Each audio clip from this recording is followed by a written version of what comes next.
ইমরান ইবনে হুসাইন আল খুজাই রাদিয়াল্লাহু তাআলা আনহু থেকে বর্ণিত, জুহাইনা গোত্রের এক মহিলা জিনার ফলে গর্ভবতী হয়ে রাসূলুল্লাহ সাল্লাল্লাহু আলাইহি সাল্লাম এর কাছে এসে বলল, হে আল্লাহর রাসূল, আমি জিনার অপরাধ করেছি, আমাকে এর শাস্তি দিন।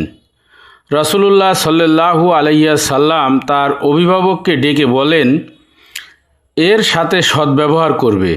সন্তান প্রসব করার পর তাকে আমার নিকট নিয়ে আসবে। এই লোকটি তাই করল।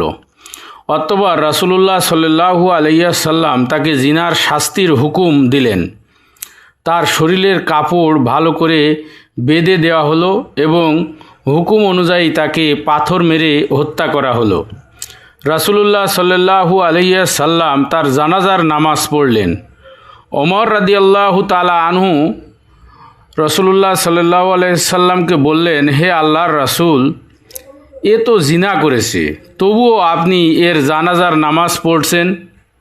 রাসূলুল্লাহ সাল্লাল্লাহু আলাইহি সাল্লাম বলেন, সে এমন তওবা করেছে যা ৭০ জন মদিনাবাসীর মধ্যে ভাগ করে দিলেও তা তাদের জন্য যথেষ্ট হয়ে যেত।